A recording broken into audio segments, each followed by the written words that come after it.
¿Cómo están? Bienvenidas, bienvenidos al escenario del poder. Comienza Stock Disponible por Vía X. Conversaciones necesarias en este Chile que estamos reescribiendo entre todas y entre todos. Y en este canal, en Vía X, donde estamos por la libre expresión, día en que suena la campana.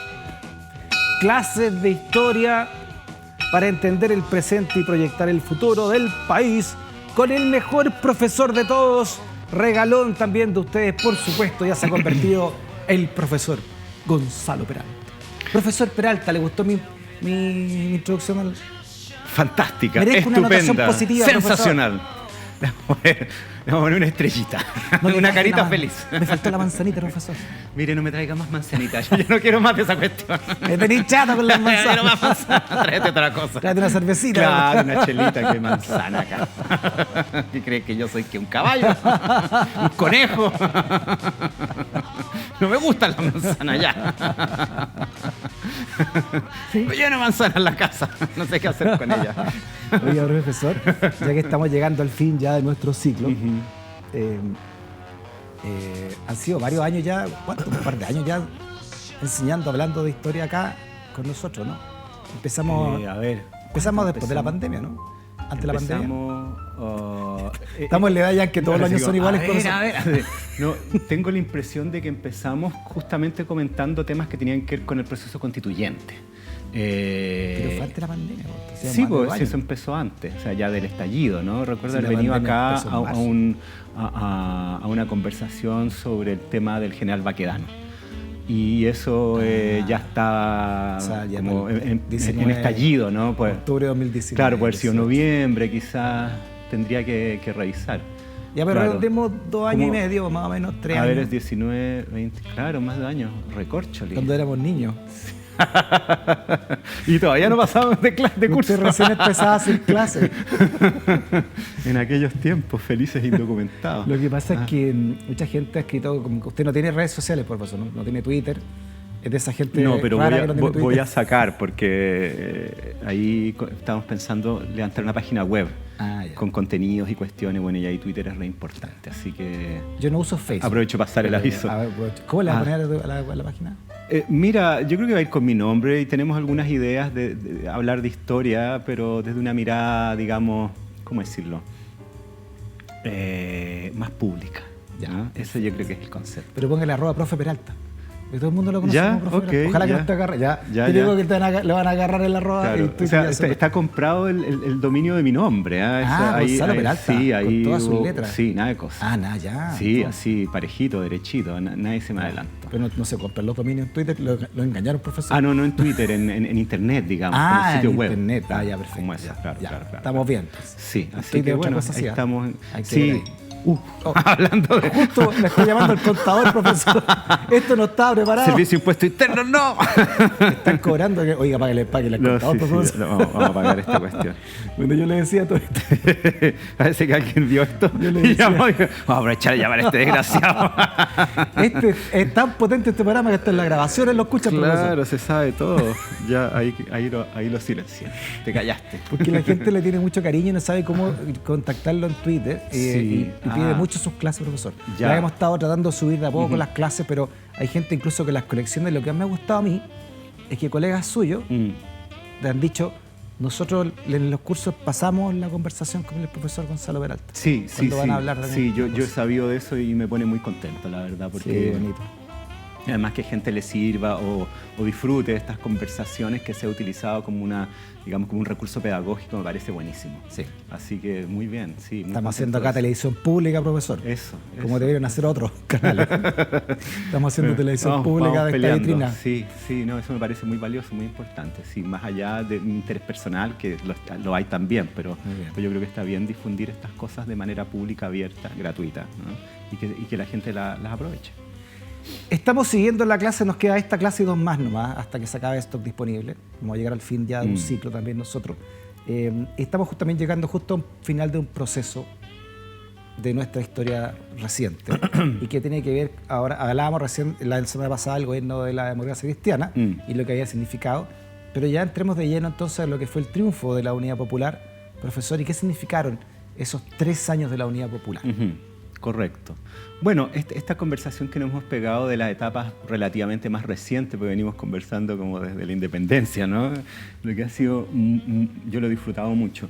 En relación a los vínculos de Chile con Rusia o con la Unión Soviética o cómo se haya configurado esa enorme nación, o como una vez me dijo un diplomático chileno en Rusia, yo años atrás trabajé en la Biblioteca del Congreso Nacional y hice entrevistas políticas para un archivo y conversando con políticos que habían sido miembros del Parlamento, del Congreso chileno, uno que fue embajador en Polonia y en Rusia, le preguntaba yo, bueno, cómo había sido su experiencia y cómo se podía comparar Polonia con Rusia. Y él me dice, bueno, Polonia es un país maravilloso, muy interesante, muy potente, con una cultura muy rica, en fin, muchas cosas. Pero Rusia es otra cosa, me dijo. Rusia no es un país, Rusia es una civilización. Esa fue la distinción que hizo, ¿no? Entonces, esa es la envergadura de este... Ellos se sienten como una... también, ¿no? Como es que son muy grandes, tienen una gran influencia ya como de peso específico, ¿no? Territorio, población, recursos. Exacto. O sea, y hasta el día de hoy ellos se consideran una federación.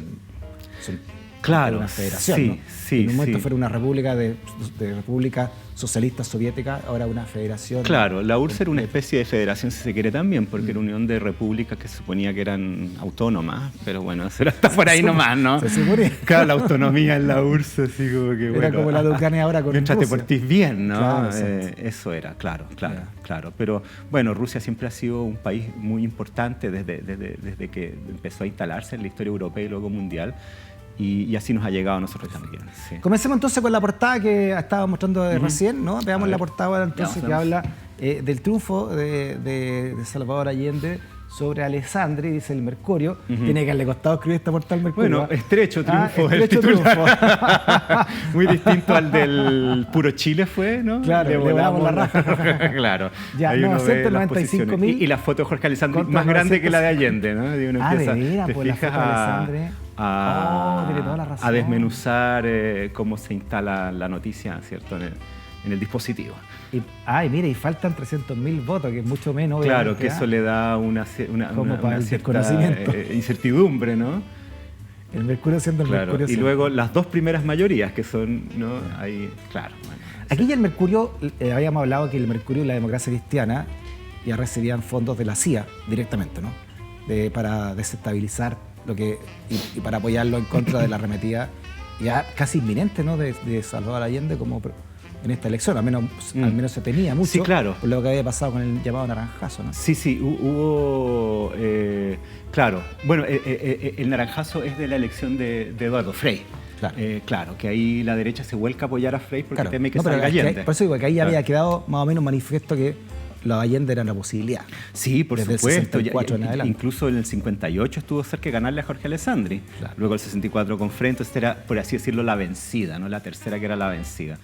Y ahí los candidatos nuevamente son de estos 3/3 que cada uno propone un proyecto de desarrollo nacional que es excluyente de los otros, ¿no? Que esa es una cuestión importante tomar en cuenta porque los candidatos y sus programas y sus proyectos es o hacen lo mío o nos vamos al carajo, ¿no? Cada uno pone estas propuestas como las únicas posibles para resolver los problemas nacionales. Perfecto. Y ahí, bueno, está Jorge Alessandri, que, por así decirlo, lo resucitan, ¿no?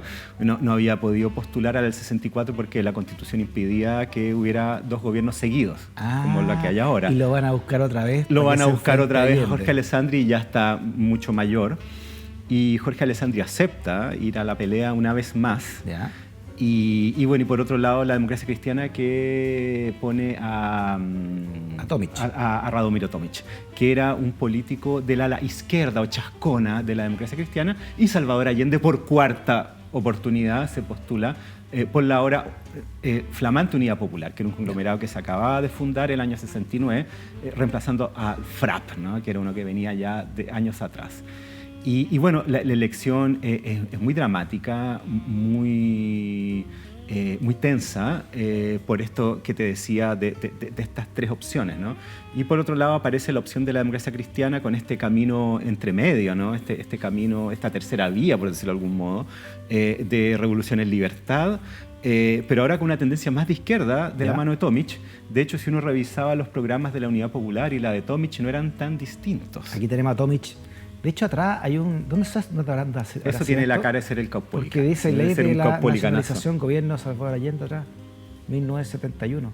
Entonces quizás fue invitado a un acto de la Claro, él debe estar en un acto de la Unidad Popular. Porque él era muy cercano también, como usted dice, era el ala más de izquierda de la democracia cristiana. Sí, y era un personaje además muy comprometido con el tema de la nacionalización del cobre.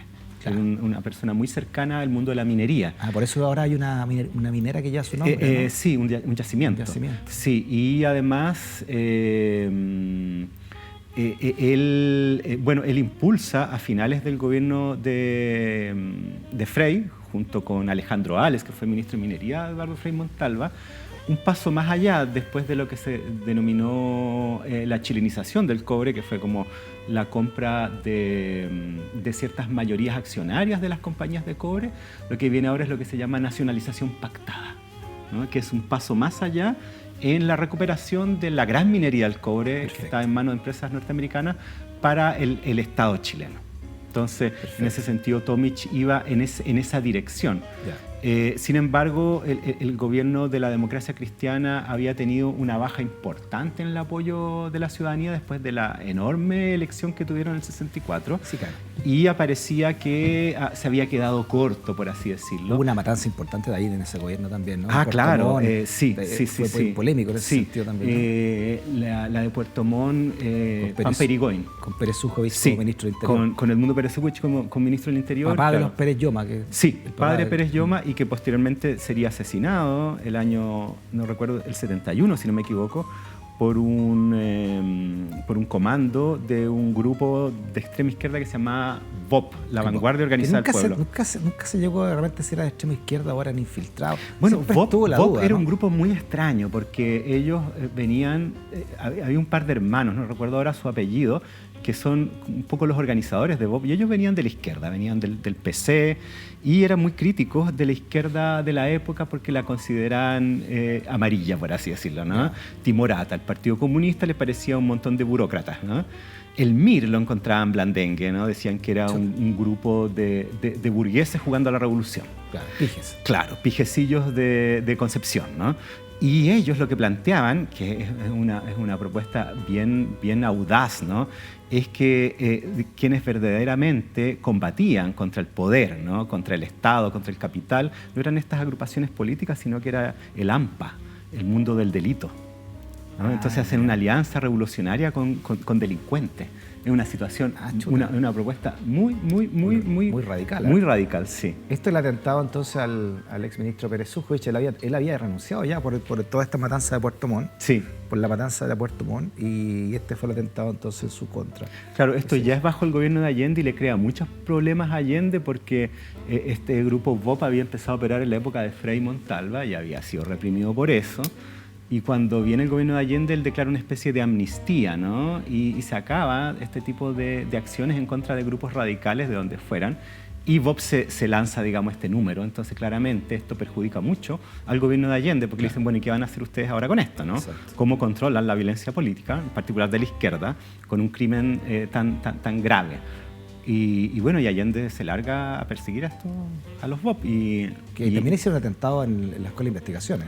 No en la escuela, en la Central de Investigaciones, claro, en General Maquena. Y todavía hay un monumento ahí. Es que es terrible, porque resulta que este grupo es detectado que está en unas casas de seguridad y son cercados primero por la policía, primero investigaciones, y no son capaces de detenerlos porque tienen una especie de fuerte estos sujetos, y luego mandan a carabineros, que es una policía militarizada, y tampoco se la pueden, y llegan unidades del ejército finalmente. Y bueno, varios de los vopistas mueren y otros son tomados presos y son llevados al cuartel de investigaciones para ser interrogados. Y cuando están en eso, llega uno de los sujetos que era miembro del VOP a la central a intentar de una manera bien disparatada rescatar a quienes estaban ahí prisioneros, entre ellos su esposa. Y llega al ingreso principal del cuartel de investigación en General Maquena con una metralleta y con granadas. Sí. Y empieza a disparar y tirar granadas para adentro. Y empiezan a caer los detectives y, bueno, empiezan a dispararle de vuelta, y en uno de los disparos una bala le llega a una granada a este sujeto y explota y no queda nada de él excepto restos repartidos de manera muy macabra a larga distancia del lugar de esta balacera, ¿no? Entonces ahí mueren varios miembros de investigación y en ese sentido es como el incidente luctuoso más grave para la Policía de Investigaciones durante el gobierno de Allende, que es este ataque. Le mostramos una portada, que tenemos otra portada más. Vamos a la prensa. Seguimos analizando la prensa. Este es lo que pensaba el Clarín. Este es Clarín, claro, bien distinto a Allende presidente. Estrecho triunfo, ¿no? El pueblo arrasó en los reductos momios, dice esta nota. Ya, ves, cada Clarín, cual ¿no? lleva a sus lados. Y Tomich decía entonces abajo, dice, ni un paso atrás, 100 pasos para adelante. Mire, Tomich se cuadra con Allende. Claro, y con una frase tan contundente, ¿no? Así como, eso es como un eslogan. Sí, se cuadra con Allende. Aunque derrochó millones, la derecha es minoría. Bueno, las bajadas, ¿no? Las bajadas. El Mercurio Clarín, ¿no? Y bueno, salían tiros de ultraderecha, la tribuna, la segunda también. Sigue siendo el tiro de trinchera, pero en ese momento ya completamente contra el gobierno del presidente Allende. Y por el otro lado, teníamos a Clarín y el Puro Chile, ¿no? Se comienza a formar un periodismo trinchera importante. Sí, en esa coyuntura política y además hay toda una... A ver, el inicio del gobierno de Allende hay una lucha en el espacio de la prensa que es muy importante. La otra vez, por ejemplo, cuando hablábamos de esto de la instalación de los canales de televisión, hay una situación ahí en que el Canal 13, en esa época de la Universidad Católica, quería instalar sedes en regiones, ¿no? Y eso no se podía porque según esta ley que promulgó Jorge Alessandri en su momento, para hacer aquello, todos los otros canales debían también tener ese mismo privilegio.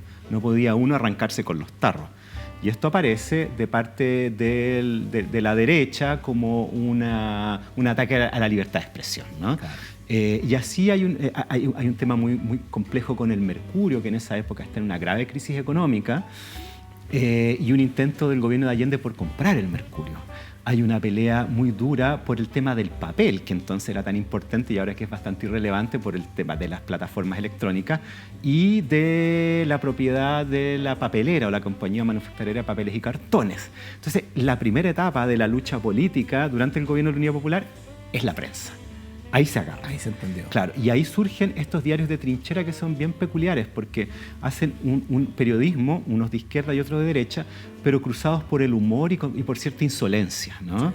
Eran bastante procaces. Era más repartido. Ahora, por ejemplo, los medios más importantes están concentrados en un sector económico, ¿no? Que se ha podido ir comprando porque acá en Chile, en Chile se confundió o hicieron confundir la libertad de expresión con la libertad de mercado. Entonces aquí el que tiene más plata se compra más medios. Y hay banqueros y hay grandes grupos económicos. En esa época estaba más repartida la cosa, ¿no? Había mucha más... Sí, pero de todas maneras los diarios más relevantes eran los diarios, digamos, más conservadores. Porque, por ejemplo, si nos vamos a los diarios que serían los diarios de la Unidad Popular, por decirlo de algún modo, está, por supuesto, El Ciclo, que es el diario del Partido Comunista, que era un diario de muchos años y con su prestigio y muy estimado por quienes simpatizaban con esa tendencia, pero que no era un diario masivo, ¿no? Estaba en las Noticias de Última Hora, que era un diario cercano al Partido Socialista y tampoco era masivo. Estaba La Nación, que había sido siempre el diario del gobierno respectivo, ¿no? Exacto. Y la prensa salió también, que era más cercana a la Deseo, ¿no? Sí. La prensa. Sí.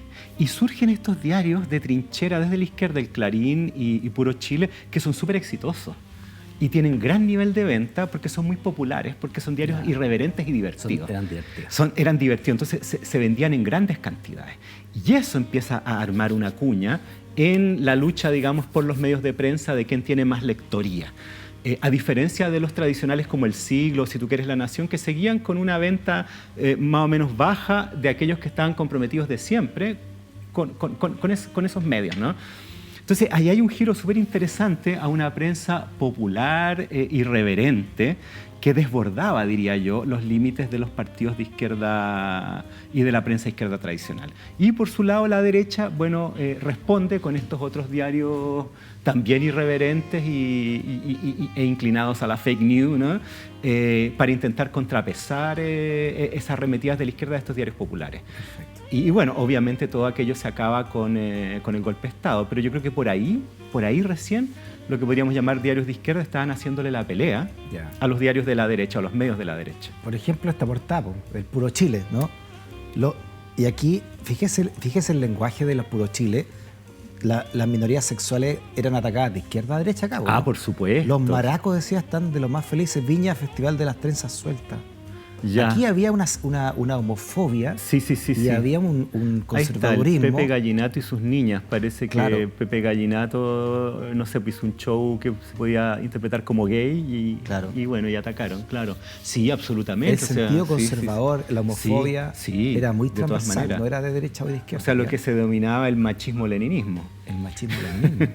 Claro, porque sobre todo estos grandes partidos de izquierda como el Partido Socialista y aún más el Partido Comunista eran bien conservadores. Sí, en ese sentido, sí, absolutamente.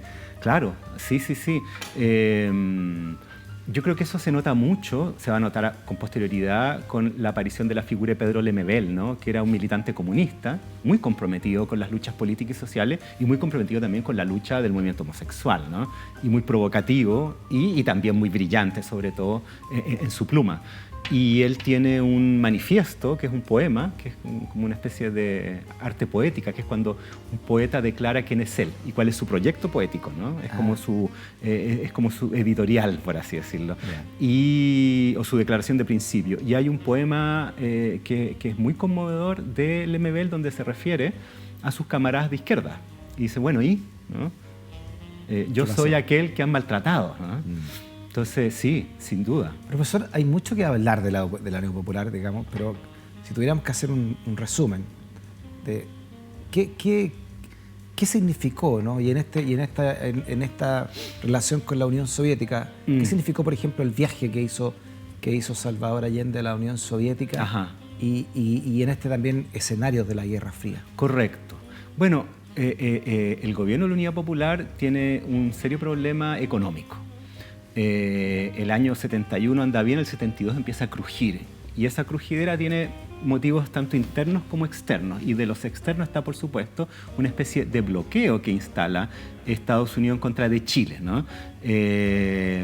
Deja de recibir créditos y tiene un grave conflicto con la minería del cobre, debido, por supuesto, a la nacionalización del cobre. Y no solo la nacionalización, sino que una nacionalización sin pago de indemnización alguna, porque se considera el siguiente argumento, de que son tantas las décadas en las cuales estas compañías cupríferas norteamericanas se han llevado estas ganancias fabulosas que han tenido excedentes excesivos, si cabe, digamos, la redundancia. En consecuencia, no hay nada que pagarles. De hecho, ellos aún nos deberían, ¿no? Por ello, la nacionalización se hace y se acabó. Esto provoca una gran tensión con Estados Unidos y un serio problema para el mercado del cobre chileno. Estados Unidos, que estaba con Kissinger y Nixon, dos personas también de más de claro, la de hecho, Nixon dice, quiero hacer, como dice, chillar la economía chilena, un término aullar, por el estilo. Aullar, claro. Entonces, ¿qué pasa? El gobierno de la Unidad Popular necesita dinero de otro lado, necesita otros mercados, necesita conseguir recursos. Y uno de los que se ve como posible es la Unión Soviética. Pero la Unión Soviética no estaba en condiciones de ayudar económicamente a Chile. Primero porque tenían ellos graves problemas económicos. Por otro lado, estaban gastando enormes cantidades de dinero en mantener a Cuba ante el bloqueo norteamericano, y ese era su compromiso.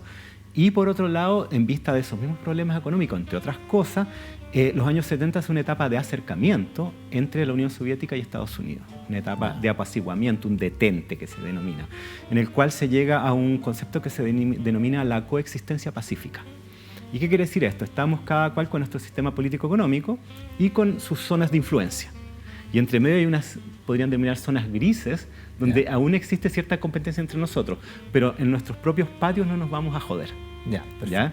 En consecuencia, la Unión Soviética no está en condiciones económicas ni tampoco políticas de dar un apoyo material potente a Chile. Sí, un apoyo ideológico. ¿Por qué? Porque esta misma política del detente, del apaciguamiento, la Unión Soviética lo interpreta como para que se hagan alianzas abiertas en los países del resto del mundo para llevar adelante cambios en regímenes políticos, algo similar a lo que hicieron con los frentes populares en los años 30. Perfecto. O sea, se acaba esa etapa más sectaria, digamos, de la Unión Soviética, de los partidos marxistas y nadie más, para hacer amplias alianzas, y eso también colabora a la conformación de la Unidad Popular. Perfecto. Entonces, que Allende haya llegado al poder y que además su propuesta sea una transición política institucional democrática paulatina al socialismo es coherente con esa posición ideológica, pero desde lo material no podemos hacer nada. Ya. Entonces, ¿qué pasa? Allende, a fines de 1972, visita la Unión Soviética.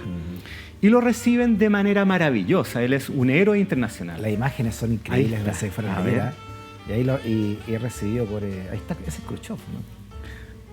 No, a esta altura Khrushchev ya había sido defenestrado. Entonces tenía Leonid Brezhnev, sí. Brezhnev es el ahí está Brezhnev. Ahí está, es que claro, no Él le, es. porque las cejas de Brezhnev Sí, son... sí, cejijunto, ahí están. A Allende lo reciben como a una gran figura internacional, un recibimiento apoteósico.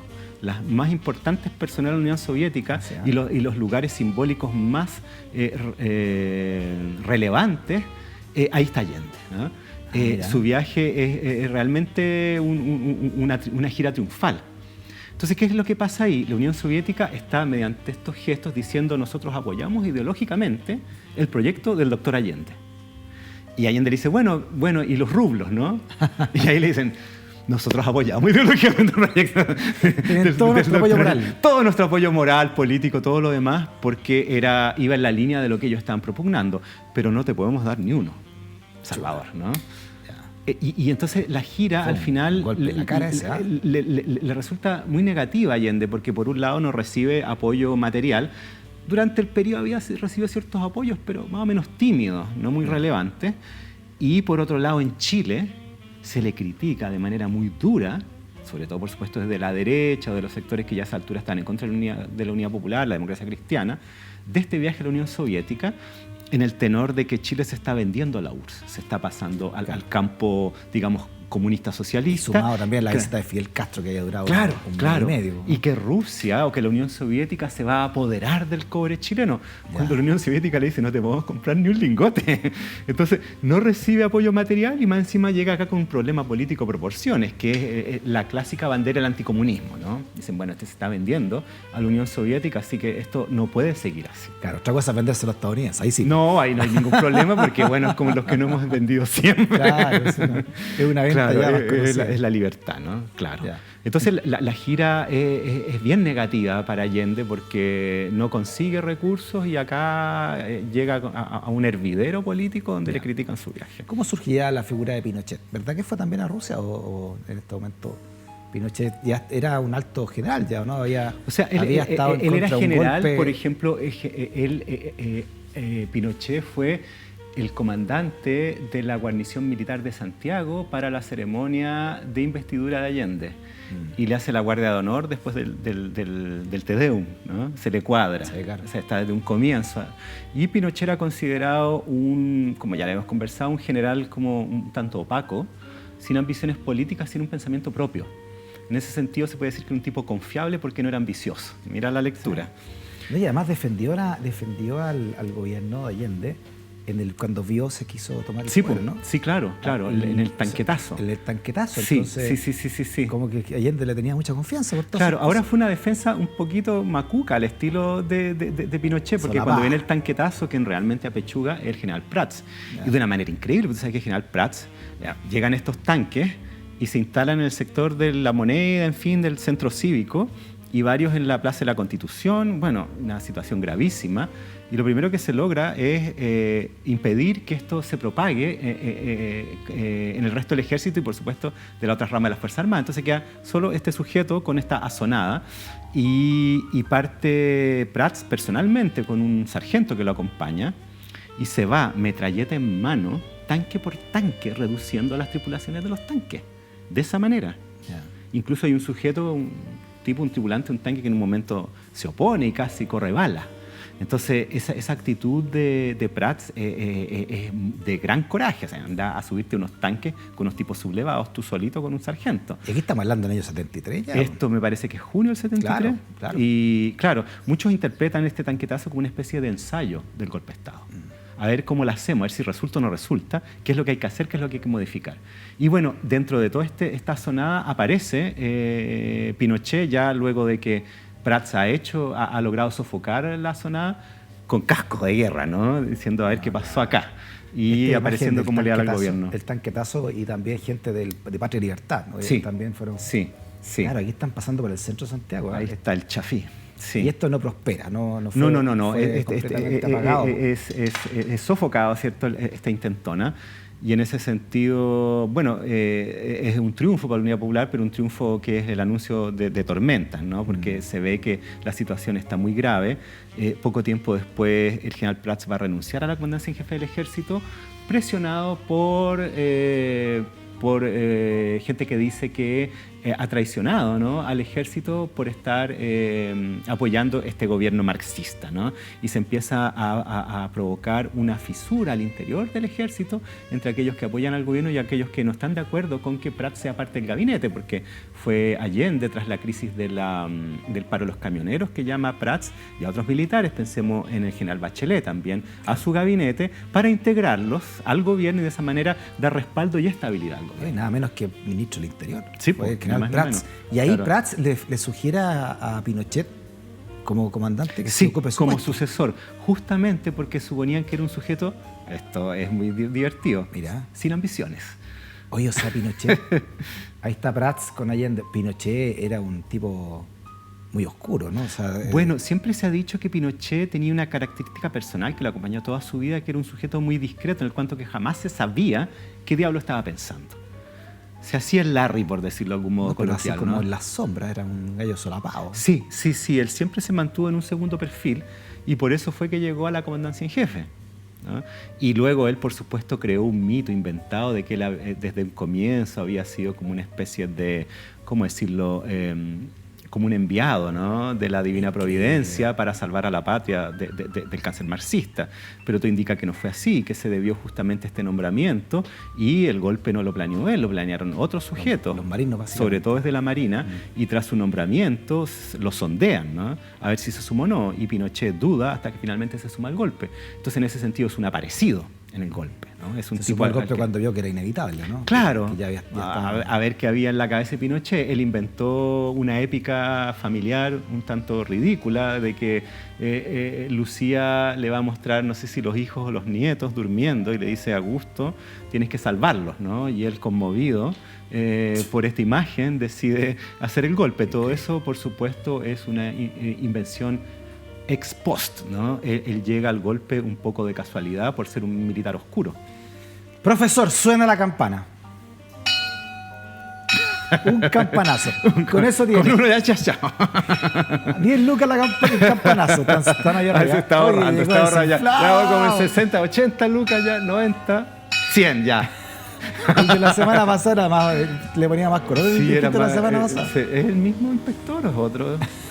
Es que son campanadas de duelo, profesor, por lo que viene. Lo hablamos la próxima semana. Sí. ¿No? Ya cuando cae el gobierno democrático, cómo se organiza, cómo se cuaja todo esto y cómo se establece la dictadura, ¿le parece? Por supuesto. Vamos. ¿Y quiénes son los agentes importantes ahí en la consolidación de la dictadura y la represión de que vino con la dictadura? Sí, claro. Bueno, un tema con mucho que hablar. Sí. Muy bien, profesor. La próxima clase, entonces, penúltima clase de stock disponible de historia con el profesor Gonzalo Peralta el próximo martes, ¿verdad?